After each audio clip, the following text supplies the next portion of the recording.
Как работают эти схемы и эти кейсы, когда власть в стране, да, собственно говоря, страна, все ее ресурсы передаются по наследству своим родственникам, друзьям, знакомым? Давайте разберемся, в рамках примера какого-нибудь отдельного региона с хронологией, как это происходило, с чего начиналось и к чему пришло. И возьмем для начала, скажем так, для примера собирательного тайные схемы династии на Кубани. Самый коррумпированный регион считается, сильное там влияние Северного Кавказа, не будем говорить Чечня, как говорится, чтобы никого не обидеть. Поэтому просто начнем с 2000-х, а как же оно там происходило. Сейчас даже не про Цапков, а в принципе. С начала нулевых в Краснодарском крае формируется система, где власть постепенно превращается в семейный бизнес. То есть там это просто на самом деле как-то более ярко проявляется. И вот эта клановость, влияние, не будем называть Чечню, оно явно заметней. Чиновники и депутаты приходят во власть, а их родственники начинают получать доступ к бюджетным деньгам и земле. 25-й год. Виктор Тимофеев избирается депутатом городской думы Краснодара. Он проходит туда уже из собственной компании «Кубань Грузсервис», которую семья приватизировала еще в 90-е. Про 90-е сейчас не будем. Наверное, так у вас рисуются определенные картины, как приходили тогда в бизнес. Сразу попадает в комитет по транспорту и строительству, то есть сам себе и заказчик, и контролер. Довольно удобно.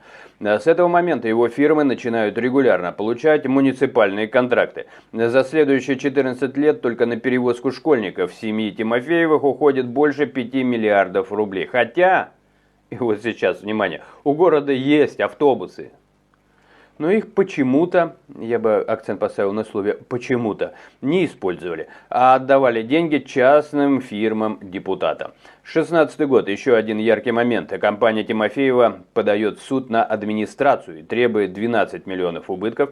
Мэр заключает с ними мировое соглашение. В итоге вместо денег компания получает без торгов больше 90 гектаров земли в столице Елизаветинской. Прокуратура потом это соглашение отменяет, но земля уже работает на семью. В этот же период в дорожной отрасли активно поднимается Андрей Дорошенко. Он возглавляет отраслевую организацию дорожников Кубани. Потом становится депутатом Госдумы, а его компания... Как вообще все это с чем бьется? И где тут вообще мнение народа и вообще народ? Его компания ПКФА ДТК начинает получать крупные дорожные подряды. 18-й год. Дочь Дорошенко, Милана, официально встает во главе семейной дорожной фирмы. Сын Эльдар тоже становится совладельцем. Отец в Госдуме, дети в бизнесе на госконтрактах. Классическая схема. Папа наверху распределяет, детки внизу осваивают. 21-23 годы. Фирмы Тимофеева продолжают выигрывать тендеры на перевозку детей. Иногда для вида выставляют несколько своих же компаний, чтобы создать видимость конкуренции. С 23 года им вообще начинают отдавать контракты как единственным поставщикам без всяких торгов. То есть уже... Да, я не знаю, это иногда называют, как уже окончательно обнаглели, я бы так сказал, то есть уже ничего не изображают. 25 год. Виктор Тимофеев снова избирается депутатом уже от другой партии. И сразу после этого его компания получает новый большой контракт на 500 миллиарда рублей. Даже вернувшись во власть, он не останавливается. Начало 26 года. Система начинает трещать. В январе арестовывают Милану и Ильдара Дорошенко. Да ё-моё. Им вменяют мошенничество в особо крупном размере по дорожным делам. Кстати, верите в то, что могло быть мошенничество? На основе того, что я уже рассказал выше. Верите ли вы в то, что там могло быть... Знаете, мне кажется, что надо на белые списки переходить не только правительству, но самым естественным образом, ведь это же задается тренд, я предлагаю и нам с вами переходить на белые списки. Мы просто понимаем, что все это варье. И давайте искать зернышко, что, может быть, где-то не украли. Кстати, вот я вас призываю найти что-то в них хорошее. Давайте пытаться создавать белые списки. У меня пока эти списки есть, но они пока чистая страница. Может быть, вы впишите что-то. Следствие считает, что через их фирмы проходили завышенные контракты и откаты. А что-то еще можно посчитать. Еще раз, следствие — это уже набор доказательств. Да? Мы с вами это и так, наверное, понимаем. Мы эти рожи видим, когда они пролетят. Эскортом, обрызгав всех вдоль стариков и фронтовиков, мы уже что-то такое считаем. Но прокуратуре все-таки надо поработать и найти каких-то фактов. Хотя, опять же, я бы здесь говорил о белых списках. Можно ли здесь вообще найти что-то, кроме того, что все это странно.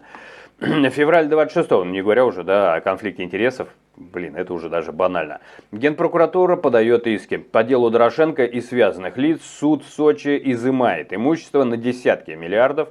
В марте по Тимофееву еще на 10 миллиардов. В список попадает сын, дочь, тетя, другие родственники. Вся семья, боже мой, что ж творится.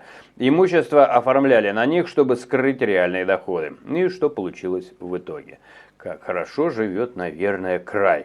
За 20 лет несколько семей превратили региональные органы власти в инструмент для собственного обогащения. Депутатский мандат и должность, кстати, тут недавно выступила Боня, такая какая-то женщина, я не знаю, она живет где-то, и она...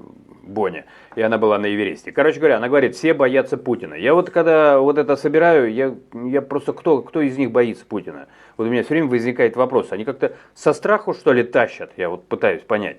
Должность становилась пропуском. Вот то, что любят, и Соловьев потом, вот эта Боня, ну такая медийная личность, она разговаривала с Соловьевым. И Соловьев его поправляет. Не боятся, а любят. Я с Соловьевым согласен. Конечно, любят.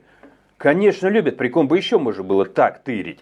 Должности становились пропуском для детей и близких к бюджетному пирогу. Когда папа во власти, сыночек и дочка автоматически получают доступ к контрактам на миллиарды.